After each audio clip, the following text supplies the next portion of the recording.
Okay, well, good evening, everybody. Really good to have you here. And I'm really privileged to introduce Rabbi Elisa Zilberstein. And I'll tell you a little bit about her. She's the assistant rabbi at the congregation Beth Tikva in Toronto, Canada. Before coming to North America, Rabbi Zilberstein lived in Kyiv, Ukraine, where she taught Introduction to Jewish Studies and History of Jewish Philosophy at the National University of Kyiv Mohyla Academy. Rabbi Zilberstein is a graduate of the Jewish Theological Seminary in New York, and she holds a master's degree in Jewish civilizations from Hochschule für Jüdische Studien in Heidelberg, Germany. After her ordination at the Jewish Theological Seminary, Rabbi Zilberstein planned to go back to Kyiv, and of course work as a rabbi, but had to remain in North America because of the war. And we're going to learn about the members of an international Jewish network supporting Ukraine, how this largely under the radar network of selfless individuals operates, how they transmit information, route donations, arrange logistics, and direct medications, food, protective equipment, and other necessities without any formal organization or supervision. So it's my great pleasure to introduce our rabbi and to hear how not only what she's been up to, but what we also can do to help. Awesome. Thank you so much for the introduction. And hello, dear Congregation Bethel from Congregation Beth Tikva. And well, what can I say? Rabbi Zinger already said everything. So now you all know. So the way we're going to do it is that I'm going to talk for about maybe 20 minutes or so, and I will just give you kind of a full picture of what's going on and what I was doing, and how I came to be doing this and what's the current situation, and then we'll open up for questions and have a little bit of a discussion. I hope that's okay. So as was mentioned, I lived in Ukraine before I came to New York to study. So, and my plan originally was to study in New York and to go back to Ukraine and to work for the Jewish community there, because I'm very kind of devoted to our Eastern European communities for many reasons, not only because I'm from there, but because after Holocaust and Soviet Union oppressions and all of that, our communities were damaged a lot. And people of my generation, I'm 38 years old, so people that in their 30s basically were the first generation of people who decided to come back to their roots. Like our parents generally are not that interested in Judaism or in religion at all, but we were people who were like, okay, let's research, let's see where we came from. And that is how I got really involved in, in Jewish life and Jewish community. And then I learned that there are so many people who are kind of lost, like they're lost sparks that we need to bring together. So I always dreamed of working there and to help people to learn about Judaism and to, start maybe practicing more, attending more synagogues, like, reviving really the Jewish life there. That was my goal. So I was in New York and I was in my last year when in February, the war broke out. And of course, we had to change the plans. And I was there with my husband, Victor, he's also from Ukraine. And we couldn't go back home, it was February 24th, and it was very intense. And I don't know if you remember that or not, but like news were coming every day, and it was like Russia is going to attack, like they're bringing, their army to the borders, and we were like watching news constantly, and then Russia attacked. And so what are you going to do? You're like in United States, thousands of miles away. What can you do in this situation? How can you help people? And many people that I met at that point, they felt like real lost or helpless, feeling that we are so far away, we cannot do that, we cannot do anything. But I was fortunate in the sense that I'm Jewish, that's a that's a very positive thing, because Jews have a very good networking. And I know a lot of Jews all over the world. And I know a lot of Jews in Europe because I was studying in Europe, I was studying in Germany, I was also studying in Sweden. So I'm part of that networking of like very active Jews there who are all dedicated to this revival, kind of Jewish revival movement, people who are very deeply in love with Judaism, either religion or culture or history. So they're all very active people. And I know a lot of them because I'm Jewish and they're Jewish. And that's our blessing, that we have Jews, probably in every country of the world. I cannot think of a country that has like 0 Jews. So immediately when the war broke out, I started messaging my friends, and I think it's a natural first reaction. I started to message everyone in Ukraine that I knew, like asking, like, are you alive? Where are you? Like, what's going on? Can I help? What can we do? So immediately, because I started to talk to people, it became very clear what needs to be done. And then the work of this, like, individual Jews all over Europe just began, like, since the first day. People became very, very involved. And the way we started to do it is all online. So my cell phone became like my mini, like a portal into a different country. So modern technologies, they're very, very helpful for that, because whatever I need, I can message really fast to people, and then they can react very fast.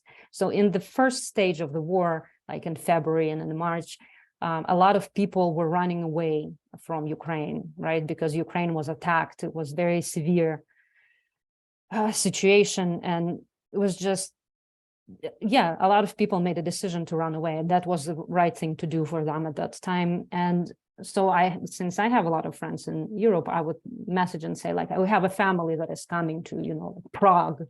And I message everyone I know in Prague, and to say, like, do you have an apartment? Do you have a place to stay? And usually they would, and that we will, place those people there.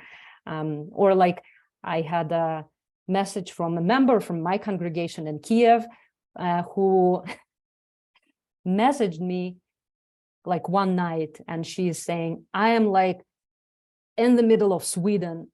We drove there by car from Kiev and we ran out of gas.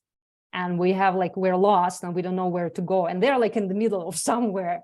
And they're like, can you help me? And because I studied in Sweden, so I messaged my friends in Stockholm and I say, like, there is this family, and they're like whole family, like mom with children, like I think 2 dogs and a cat, like they're all in this car and like they're really lost. And so, and of course, my friends who were from there, they went there, they picked them up, they brought them to Stockholm, they found an apartment for them, really, they helped them with the documents, to register, helped them to find the work, again, within the Jewish community. So kind of, I did not realize the strengths that we have and that blessing of having all this Jewish connection before it happened. Like, I never used that, but in this critical situation, I realized, oh my God, I know so many people, and I can ask them and they will be ready to help.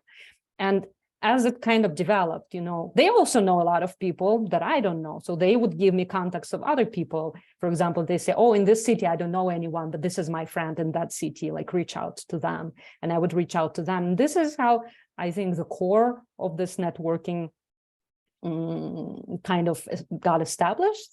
Because people were very active and really willing to support, they started to create like chats, like in WhatsApp, or we use also Telegram, that is popular in our part of the world, Facebook groups, Facebook chats, where individuals would come together and share the information constantly and share the messages. These people are coming, they need this, or that people, for example, are in Ukraine, but they need help, because there were people who got stuck in some cities, they couldn't leave, and they would like, what can we do? How can we help them? So we had stories like, we had 2 women who were in, I'm blanking on which city they were at the time, but they were in the city that was very much affected by the invasion very fast. And the building where they lived, they got destroyed, and they got stuck like on the 4th floor. And there are 2 women, one of the mother and the daughter, and mother is like in her 80s and the daughter like in her 60s.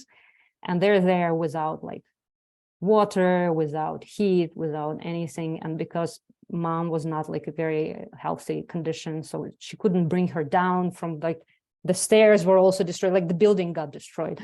And they were actually, to get some water, they were going like, there was like a fountain on the street, and they would go and like, you know, bring water from there, but they couldn't get evacuated, and that city was very much affected. And I think it was in Irpin. It's one of the cities that was very much damaged in the beginning of the war. And so I got this information from another Jewish lady who was in New York, and she somehow was connected to that family because they were like relatives or something. She was like grandniece or something like that. So they have this information, and they say like, what can we do? And it was very difficult because it was like a front line at that time. So there were active battles between Russians and Ukrainians in that city. So it was very difficult. And we also, because they didn't have electricity, we couldn't call them because like they didn't have cell phone power. So it was like very, very difficult to find someone who can go there. And it was like a whole rescue operation. And they got rescued actually, right, with the help of the communities. They found people who went there. And I cannot take credit myself for that because it wasn't me who in the end found it. But that is how the whole networking is kind of operating. It's not necessary that I will be the person who is like, will be that person who finally helps, but through spreading this information came to me from one person, I gave it to another person, they gave it to another, and in the end, we find someone who can help. So in the end, they were rescued and they were evacuated from there. There were other cases. We had a woman who was not Jewish, and she was pregnant, like 9 months of pregnancy. She was like really ready to give birth, and she was in the town that is called Bucha. And at that time, Bucha was not a famous place, but it was also occupied really, really fast by Russian army. It's pretty close to Kiev, and she was there and she was like ready to give birth, and we tried to evacuate her, and it was like really impossible. We couldn't find anyone. So eventually she gave birth in the basement of the house. It was like no electricity, no heat. And remember, it was February, like February, March. So it was pretty cold at that time, like in a cold, dark basement. She gave her birth to a healthy baby. And, you know, then she eventually got evacuated. And because I was monitoring the situation in the cities, another kind of helpful resource was that different cities, they also organize their chats and you know, in different social platforms, social networking platforms. So, and I subscribe to a lot of those. So when I'm trying to find someone in a specific city, you know, I would use this chat to like gather information or, you know, ask if someone is there who can help. And this is a lot of help was done through that method. So I was subscribed to the news of that city because I was looking for someone. So I say 2 days before it came actually to the news, I knew already what happened there, because when the Russian army left the city, they ran away. That was like one of the worst in the first cities that shocked, I think, the world. And I think that you probably heard of it too, because so many people were killed there and so many women were raped and so many, you know, children were killed. It was just a massacre. It was absolutely terrifying. And like, I knew that before it actually was shown on the news, I knew already what happened there because of how this kind of information exchange worked, because it is to say that this is faster than even, you know, the work of journalists. It was the fastest thing I think one can do, because we got this information firsthand very, very fast. So she was saved and in the end too, and I think they then got evacuated to some European country. So there were a lot of stories like that, and I can take like a whole hour of telling what was going on. But it was a lot of collaboration between people whom I've never, ever, I never met them in my life. We met online, but because we're all Jews, this is another blessing of being Jewish, is that we have an incredible amount of trust to each other. Because even in this like very difficult and scary times, there's still like criminals and dangerous people who can, you know, try to benefit from the chaotic situation. So there are all kinds of frauds. There are all kinds of, you know, difficult choices that you need to make. And if there's someone that you don't know, it's very difficult to trust. But because we're all Jews, we trust each other a lot, because I know that this is a friend of my friend. This is a person from another community that I might be connected or not. But like, but the fact that they know that I'm Jewish and now I know that they're Jewish, it again allowed us to cooperate really fast without the need to like triple check if I can trust that person or not. And one of, I can give another example.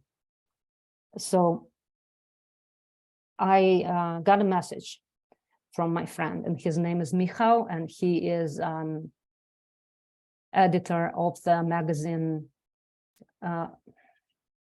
It's located in Poland. It's a Polish Jewish magazine, Hidusz, I think it is called. And he is an editor of that magazine, but we used to study together. And he sends me a message. This is like a typical example just of how it works. So he sends me a message and he said, I have a friend who's in Germany and she needs to evacuate someone, an old lady from Ukraine in the city that is called Kramatorsk. So he sends me a message and he says, can this, my friend in Germany, can she talk to you? And I say, of course, give her my contact. So she messages me and she said, I have a friend who is my good friend. And this is his like grand aunt who is in, or grandmother, probably grandmother. You see, it was like a year ago, so I'm already starting to forget some of the details. So that though I have everything written down, just probably need to review that. I'm like keeping records of everything for the history. So he said, this is my grandmother. She's in Kramatorsk and she's all alone there. And she's like, yeah, and she's like in her 80s, but I need to remind you that people in Ukraine in their 80s, they're like much older than like in North America. Their house is like in not in such a good condition. So it's considered very elderly there and not that much here. In comparison, I'm very amazed of like how healthy people are here compared to people who were born like in Soviet Union. And so she's alone, she's at Kramatorsk, and we need to relocate her to another city because Kramatorsk is, again, it's like in the more of the eastern part of Ukraine. So there was a very big risk that it is going to be the next city that is occupied by Russia. And by that, we already knew what happened in Irpin, what happened in Bucha, what happened in other cities. We knew how ruthless Russian army is, and that people who are there, even if they're civilians and they have nothing to do with the army, they are very vulnerable and they're in great danger. So he says, we need to evacuate her. So like, how are we going to do this? Again, I'm in New York, you know, like you might think, well, that's too far. Like, what can I do? But by that time, I already met the guy whose name is Attila, and he is actually from Turkey originally, though he lived in Ukraine for also many years. And he was like extremely, like everyone has own talent. So he had a talent of finding drivers and people who can help with evacuation. So then I message him and I say, you know, we have this woman and she needs to get evacuated. So, and then we had a discussion. We had a discussion between us, like what is the best way to evacuate her. And one of the options was to put her in a train. And like, you know, some people would bring her to the train, help her to get on the train. And then on the other city that she would go, you know, meet her there and, you know, help her to get to the location that she needed to go. And she was going to go to her relatives that were in another city that could take care of her. So And, you know, we were talking if that's like good idea or not. She was really weak. So the grandson, he decided, no, this is, you know, this is not a good option. That would be, the trip would be too difficult for her. And we decided that we'll find a driver. So Attila, this guy from Turkey, he, with his magic, he found a driver, like a taxi driver, who went to pick up that lady. He picked her up, he drove her all the way to another city, and this is how she got rescued. And just a reminder that these are all people, like one is in Poland, two are in Germany, one is like in Turkey, I am in the United States, and we are evacuating a woman who is in Kramatorsk. So she got safely to her destination, and that was a city that is called Kremenchuk. And on the day when she got evacuated, and she didn't go to the train station, that train station got shelled, and like dozens of people got killed there. And she would have been one of them, because we were really considering to take her to the train station, but we didn't do it. And that is how she was saved. And this is like a miracle happy story. Of course, a lot of people died, so it's not such a happy story, but it just showed us the responsibility that we have for those people and the powers that we have to help those people. And so that's what we were doing all the time, helping people. As at some point of time, the evacuation wasn't that, the issue of evacuation wasn't so pressing anymore, because there were more established safe routes, and organizations started to, you know, get involved, and became, you know, a lot of people who were more professional, and that they started to help people to go across the border and get into European countries. And the whole system of those countries started to change, of like how to accept the refugees and what to do with them. So kind of our input in evacuation wasn't so needed at that time anymore. So I kind of switched to helping individual people who stayed in Ukraine and not the refugees. And again, everything is done like online. So at some point of time, I met a woman online, and her name is Natasha, and she has 2 sons. And the way I met her is that she crossed the border, and she was in Moldova, in Chisinau, and she was there, and she also kind of got stuck there. She didn't have money to buy a ticket to go. She wanted to go to Germany, but she didn't have enough money to buy a ticket for a bus to Germany. And at that time, everyone had to pay themselves. So, and she didn't have that much money. And so we kind of met, and I sent her money to buy tickets, and she got to Germany safely. And she's from Odessa, like from a town close to Odessa. And so we became kind of good friends. And she, in her town, it's a smaller community. She's not Jewish, but she was very active, and she worked actually as a realtor, like a person who is like finding apartments, you know, and houses and things like that. So she knew a lot of people, because that was her job. And she knew a lot of, she still knows a lot of mothers like her. She's a single mother with 2 children. So she knew a lot of other single mothers with children who did not have money to leave, or, you know, couldn't leave for various reasons. So what we were doing is that she would collect information about these women who are like really in need of financial help, and I would send them money directly from like my hands to their hands. I have a bank account in Ukraine, so it was easy for me to transfer money, and I would just like transfer money to them directly. And these were all women with like 2, 3, sometimes 4 children, like no husband, you know, very difficult situation, of course, no job, no nothing. So that was a big part of the work, like helping individuals, also helping individuals, of course, from my community, from Jewish communities, if I got information about them, that they need some kind of financial help. Also, I'm a member now of it's called Ukrainian Association for Jewish Studies, because I was working in that university teaching Jewish studies. So I know the like a chairman of that organization. So quite often he would send me contacts and emails or phone numbers of the people who are connected, for example, to Jewish studies, right?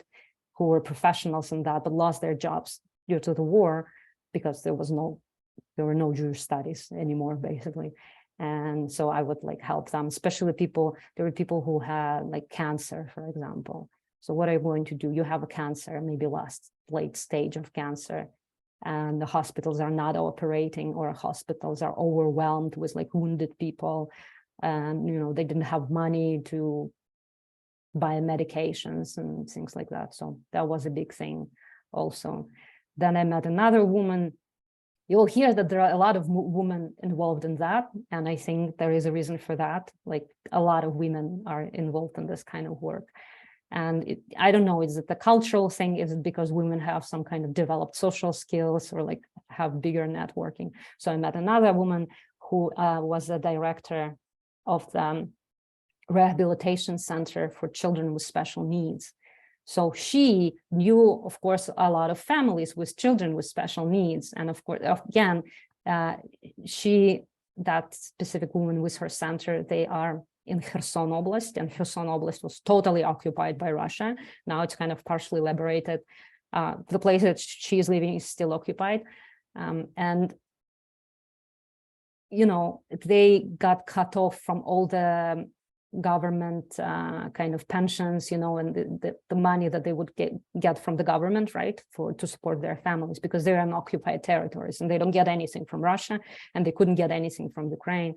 So because she knew a lot of those people, she would give me context of those people, and I would find money to help them. At that time, I did a lot of fundraising. I was still studying at JTS. I abandoned my classes entirely. I have to say, my professors were very understanding, and they, understood that what I was doing was important. And so I dedicated like all my time to fundraising and being able to send money to those people, because I obviously didn't have any money myself as a student. So a lot of people donated money, and that was great. And again, it showed me a Jewish community, solidarity and love and care and all of that. I don't do that anymore that much, because now I'm a full-time rabbi, so I don't do fundraisings anymore in this capacity. But what happened next, I think I'm talking more than 20 minutes already, but I'm going to finish. That's soon. fine. That's fine. What happened next was, again, for several reasons. One of the reasons is because I changed kind of my location, had to go to Toronto, because we couldn't go back to Ukraine, obviously. Especially because I have a husband, and if he goes back to Ukraine, then he wouldn't be able to leave. Like, I can try to go there and see what's going to happen, but like I can cross the border because I'm a woman and he's a man, and all men in Ukraine from the age of 18 to 60, they are like in what is called the age of being potentially drafted into army. There is no like general drafting, like not every male in Ukraine goes to serve to army, but they have to stay in a country in case that they will need to go to serve to the army. So if he goes there, he wouldn't be able to leave. So that's why we decided to relocate to Toronto, and I got a job here at Best Tikva. So first, I didn't have time to do the fundraising the way I did. And the second reason is that I switched my kind of focus to helping Ukrainian army specifically. And this is what I'm doing till today. Like right now, like 95% of work that I do is connected to the army specifically. I still, of course, help individuals if it's needed, and find money for them if it's needed, but like it's very, very rare right now. And it was an interesting transition. I have to say, I was very hardcore pacifist all my life. I had like zero respect to army, military, anything. I always thought, it's a waste of money. It's like we can use this money for building hospitals and schools and everything. So I was, I didn't have any connections with that.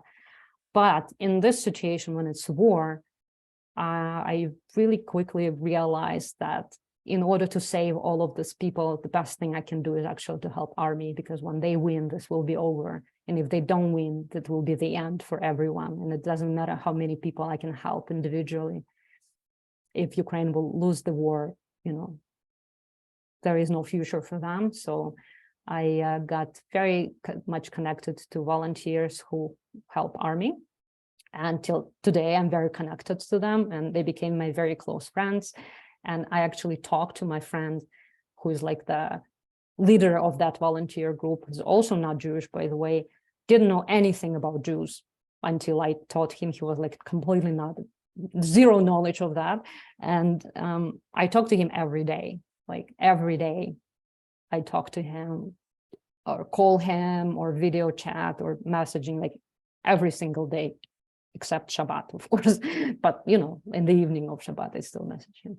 And these people who work to help Ukrainian army, they're very special people. They're very dedicated to this work.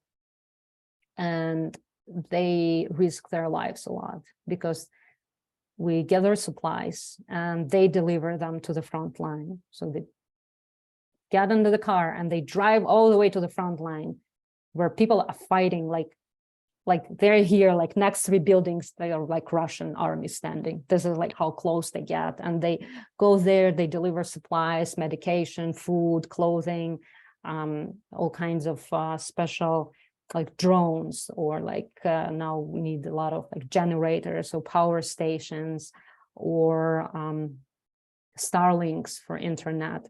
And the most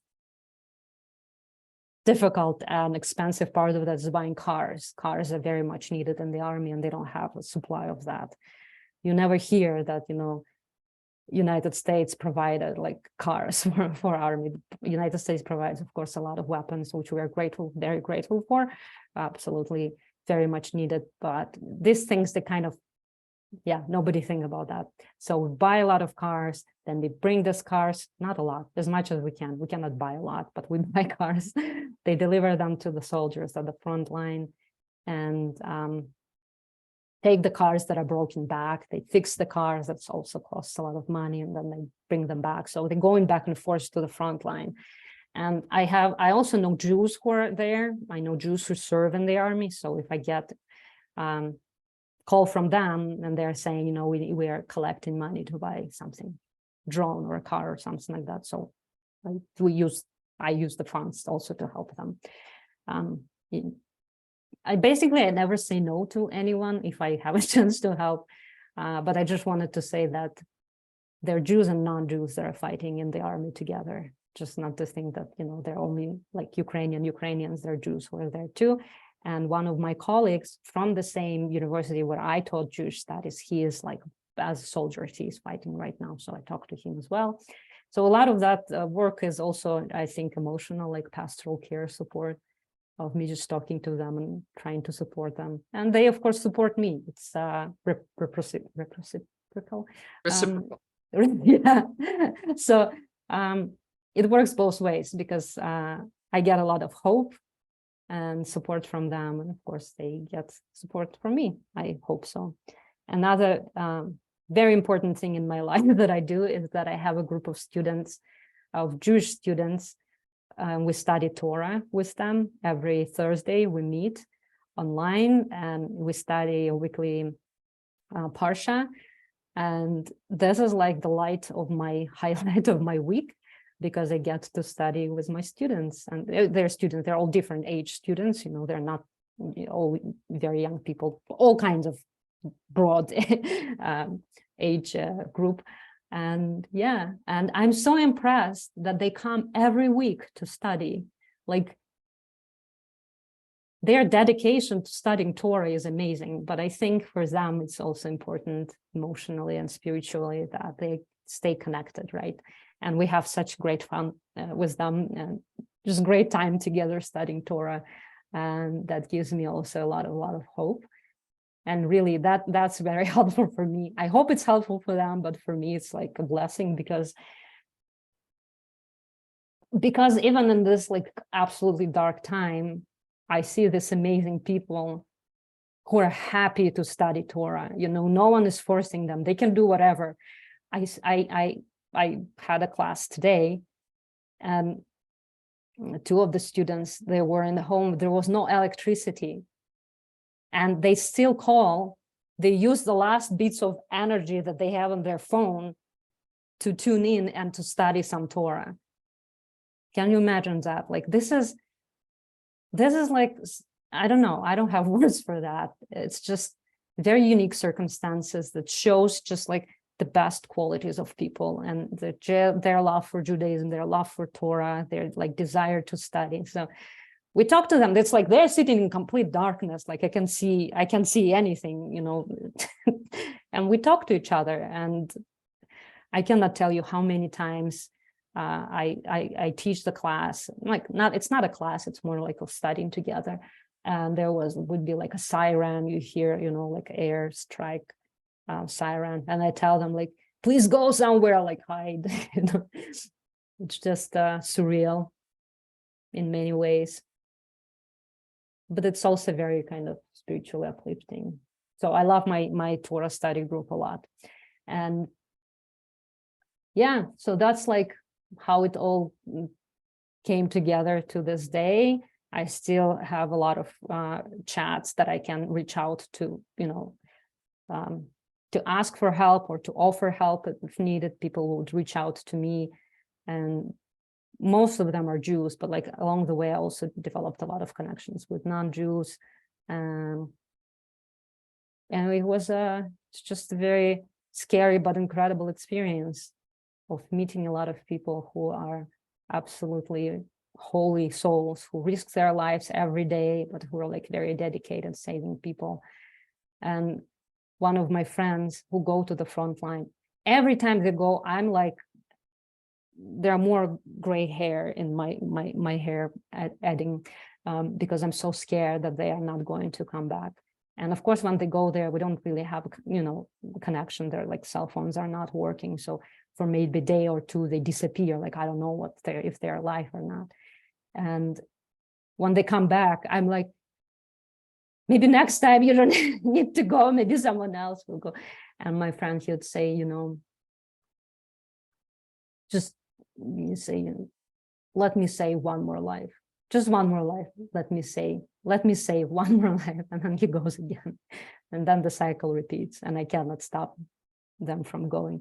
And that actually, my friend, it's their family. So it's a husband and wife, and they go together. They also have 2 children, and they're risking their life because if they don't go, nobody will go, especially now. Again, it's almost a year since the beginning of the war, so a lot of things changed. In the beginning, we had like a lot of volunteers. Now, of course, less people are involved and less. So in the beginning, we had a lot of volunteers who would go to help army. Now it's very minimal, so they feel responsible and they go.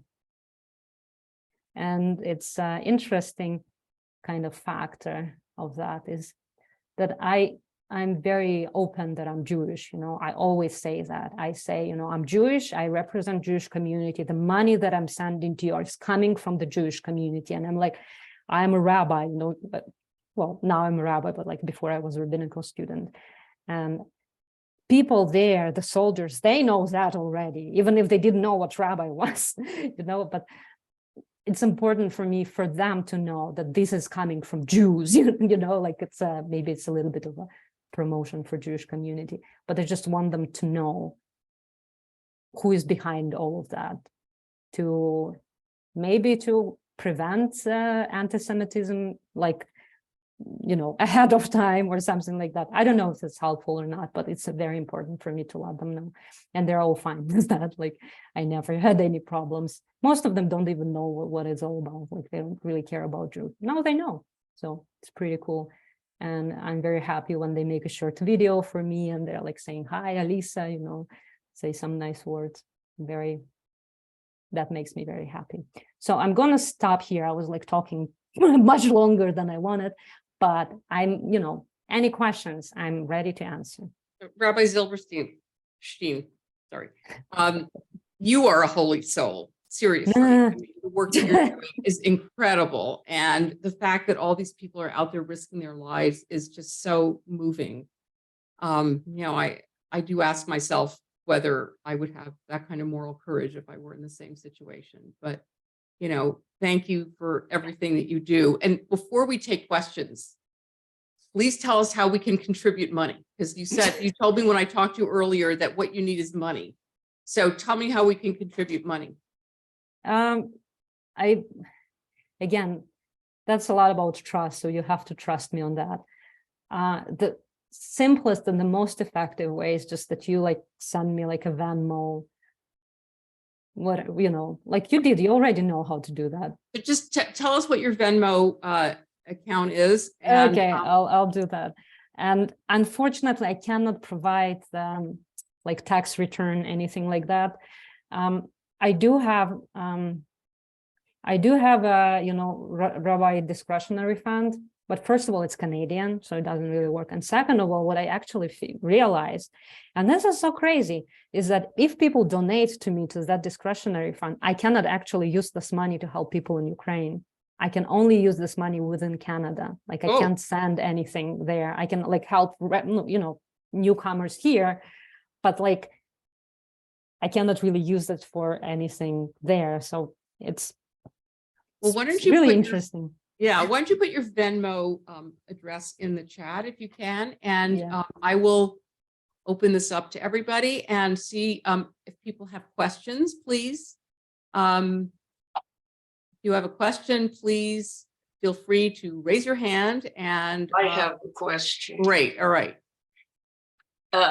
Rabbi, what I'm sure Israel is helping. What are they doing?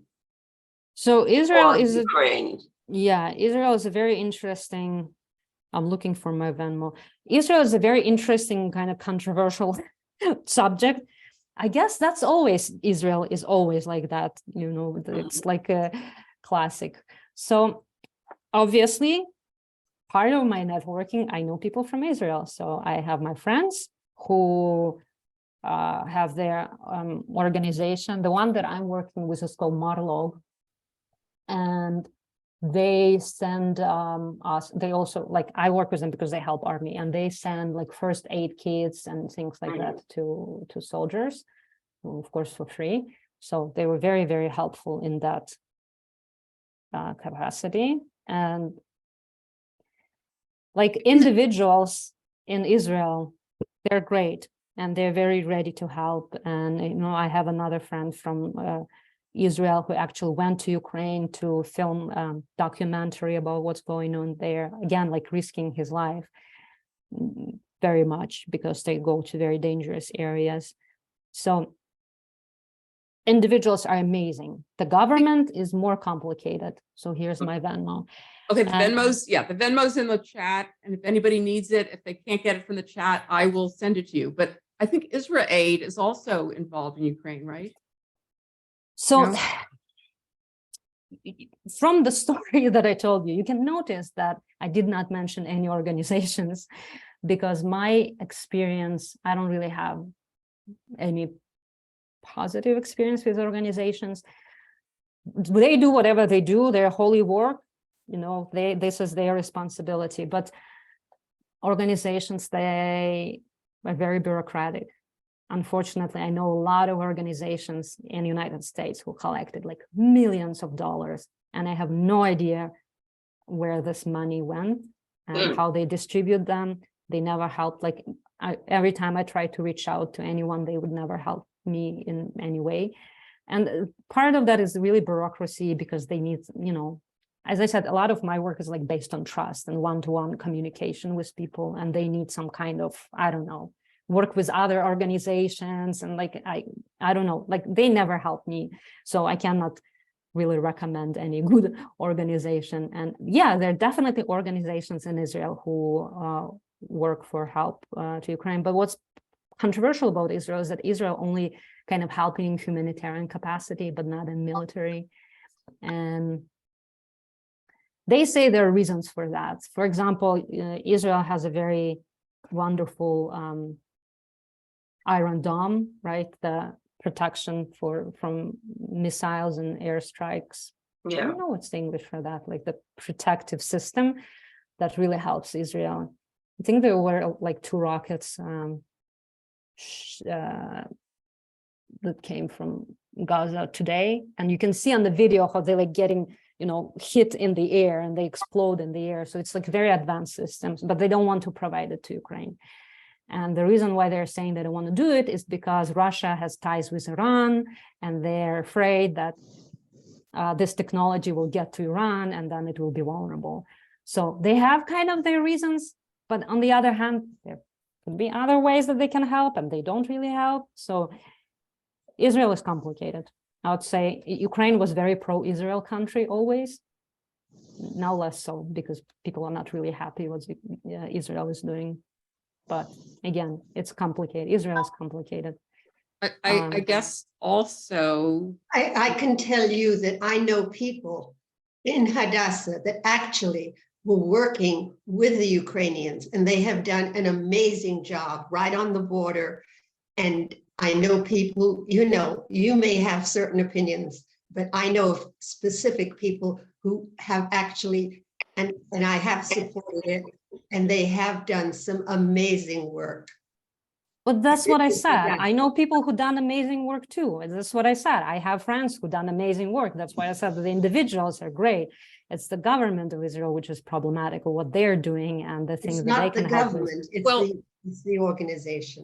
let me just say, one of the issues with Israel, and I don't want to get, derailed by Israel because we. can Yeah, spend it's much always time- difficult to talk about. Yes, it Israel. always is, but I just want to, so one of the reasons Israel does not want to get involved is because Russia is in Syria, which is on their northern border. Yeah, And they don't want to get the Russians upset because first of all, they intercept a lot of rockets that come in from Iran through Syria, and Russia is letting them do that. And they don't want to jeopardize that situation. I'm not trying to justify or not justify. I'm just trying to explain what their position is.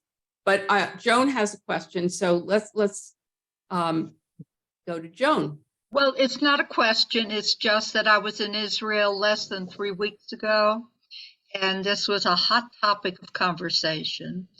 And what Rabbi Elisa and Rabbi Suzanne have said is absolutely true.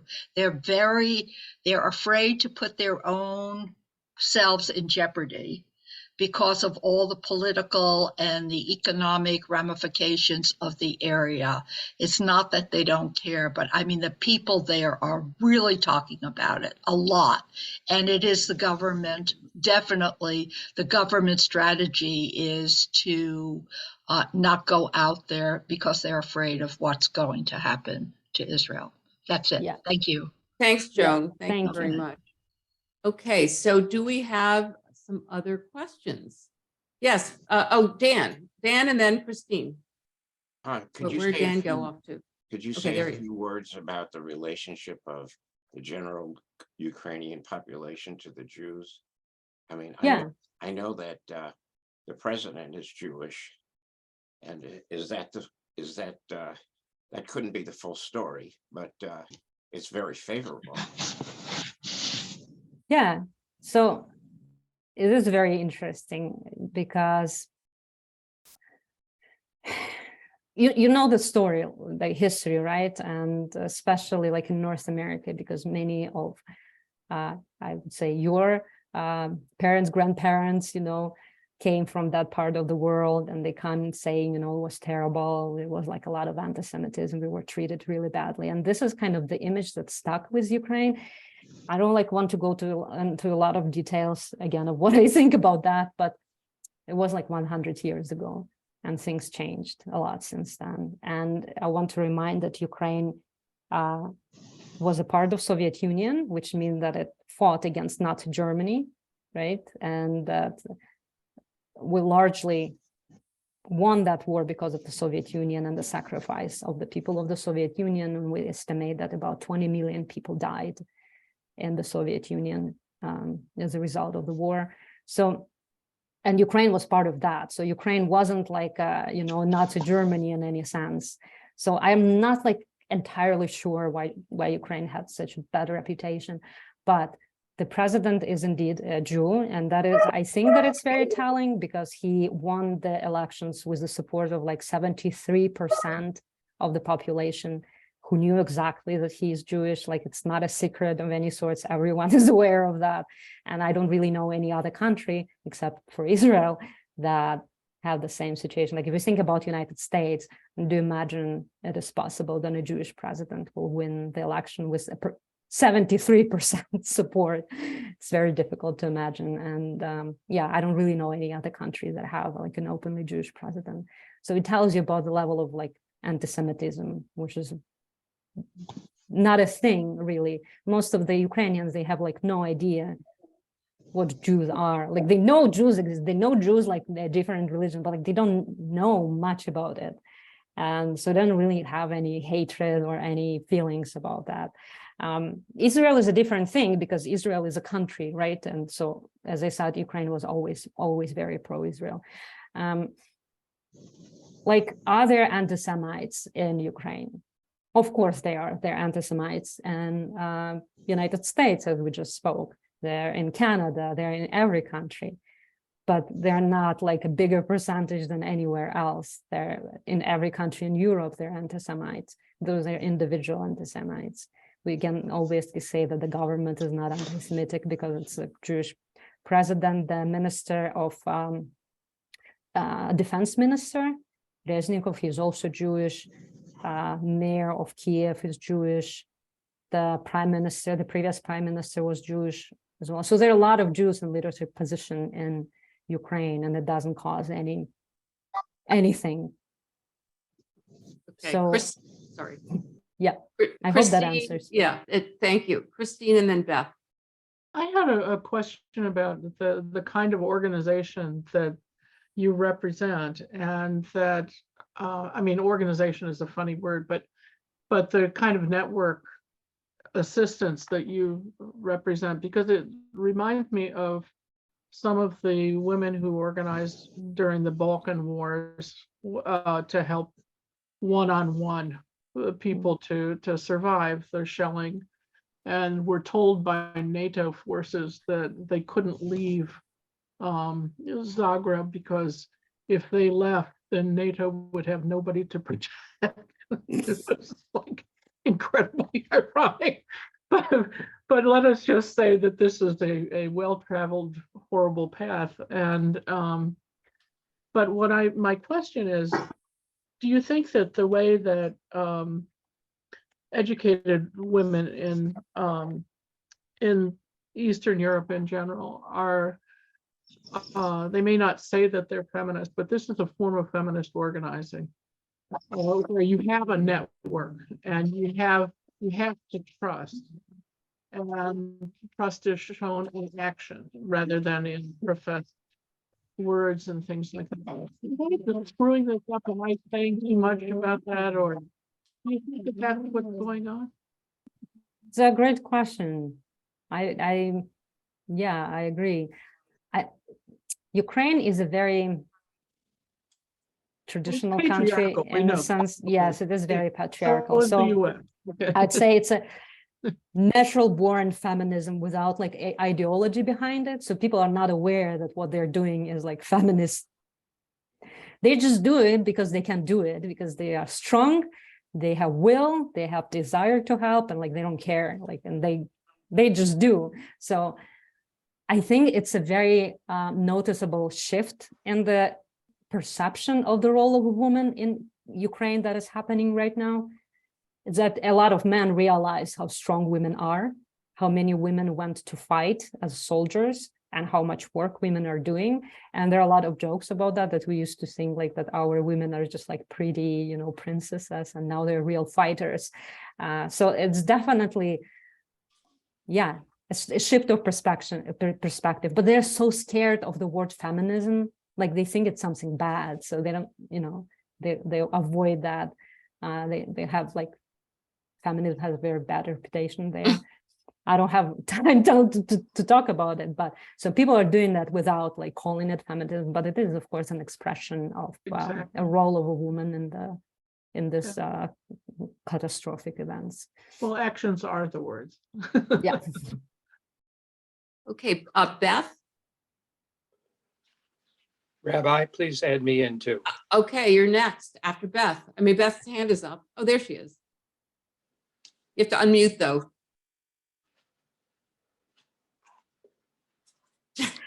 Alisa, I'm so happy to meet you, at least via Zoom.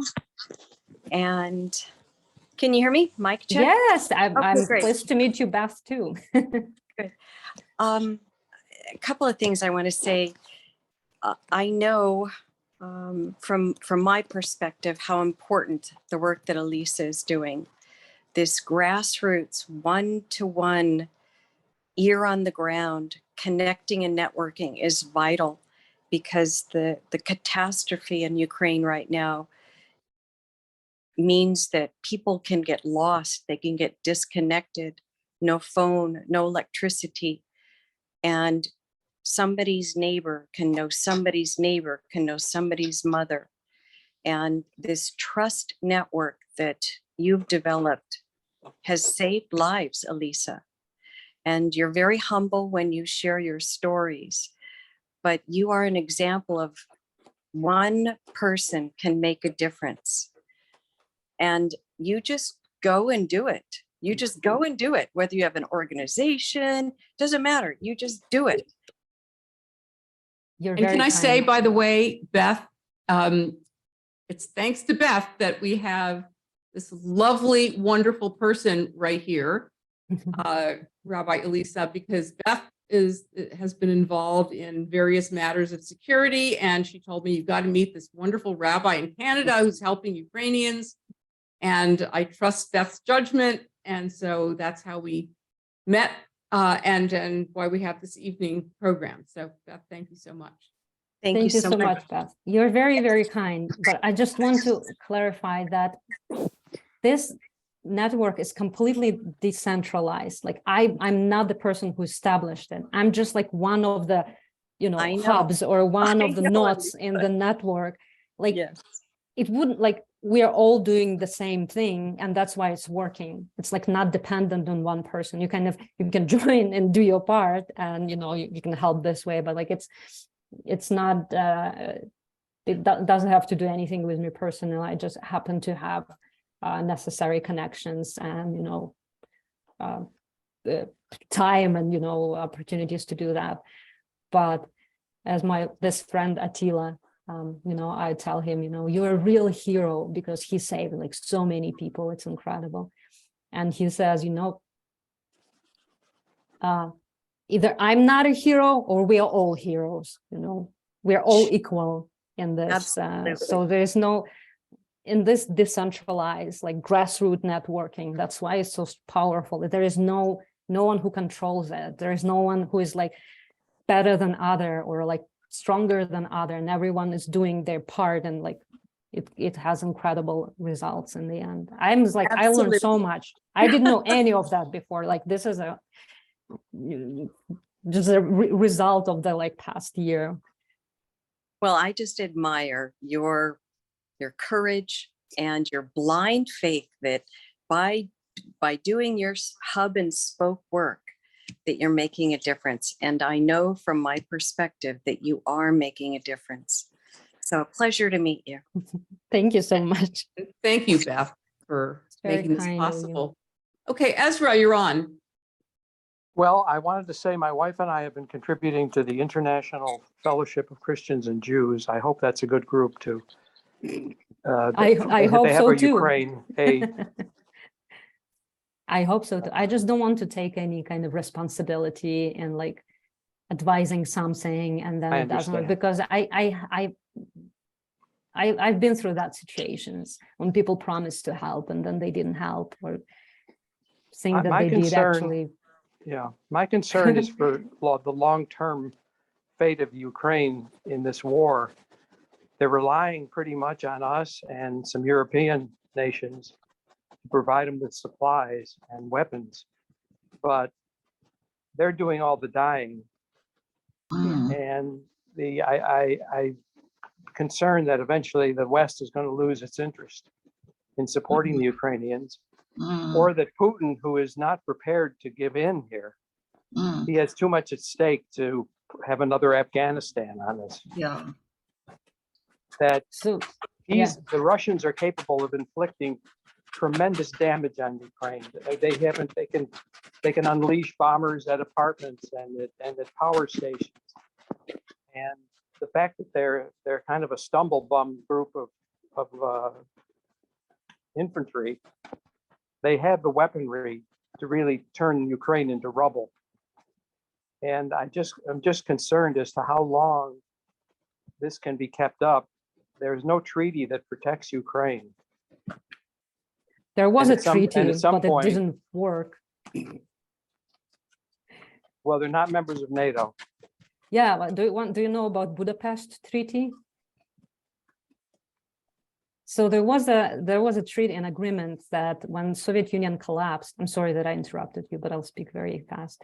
When Soviet Union collapsed, Ukraine had its own nuclear power, of course, because it's like was the actual main source of nuclear power and weaponry for the Soviet Union. So when the Soviet Union collapsed and Ukraine gained its kind of freedom as a free country, they gave up all of their nuclear weapon to Russia in an exchange for, it's documented. It's not just like words, an exchange of security and protection. So they said, we're giving you our nuclear weapons, we become vulnerable, but like there are countries who signed this treaty saying that we're going to protect you, and see how well that worked. Well, Which I- countries were the ones that signed? Well, I need to double check that, but I can say Russia was one of them, definitely. So here you go. Well, it's obvious that the NATO countries are not going to send troops in, which makes it very hard. And when I see the country suffering through another cold winter, it's very hard to have hopes long-term for Ukraine that if they don't reach some kind of an agreement, and they don't seem to be getting any closer to one. But I So- realize Ukrainians do not want to give up. And they've shown tremendous bravery. But I just wonder how long they can continue if the West loses interest in supplying them with the billions of dollars in military aid that they're getting. Yeah. So I looked up the Budapest Memorandum. It was signed by Ukraine, Russia, Great Britain, and United States. Mm.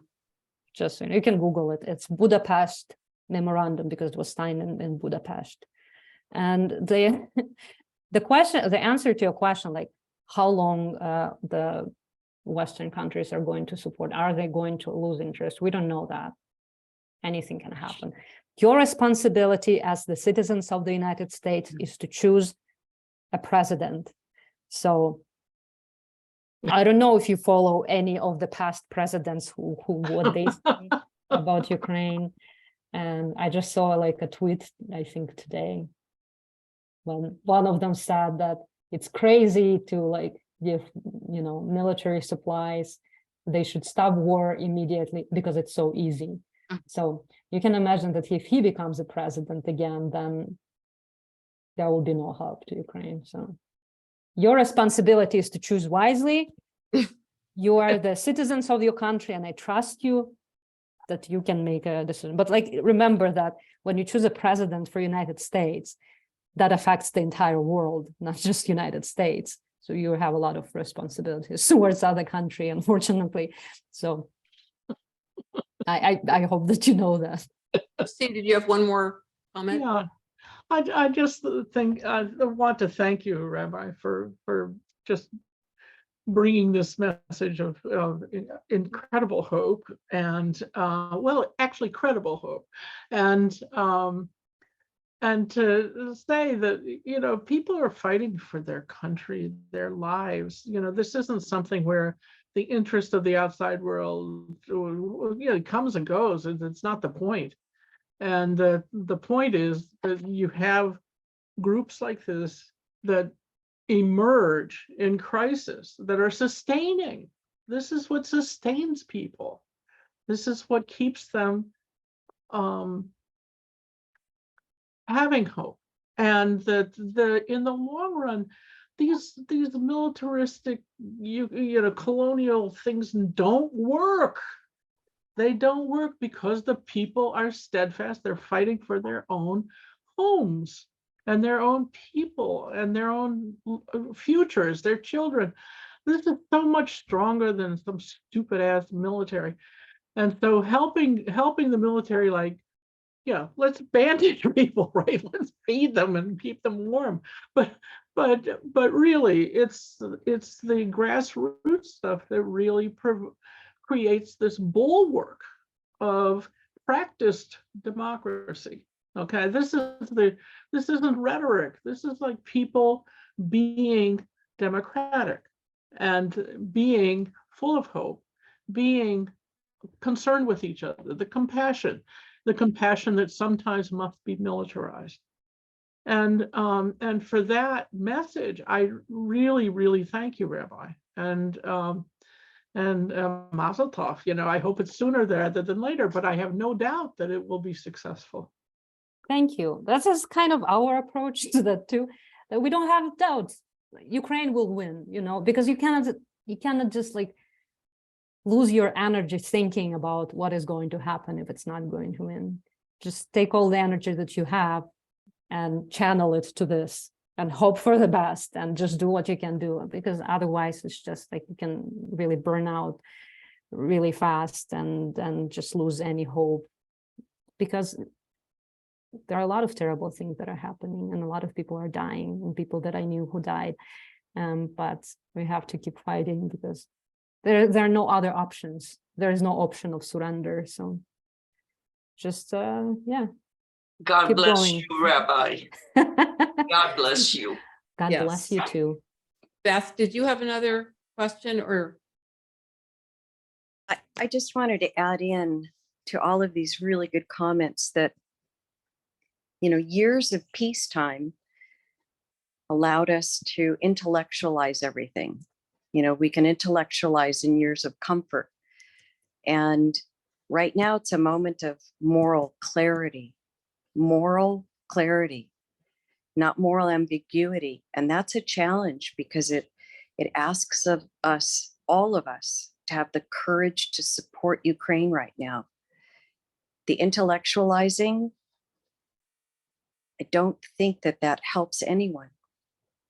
We need to see clearly there's good and evil at this time. It is evil to try to destroy an entire people and culture and families and children and hospitals. And we have to take a stand against this to support Ukraine as long as they need us. Thank you, Beth. Thank you so So- much.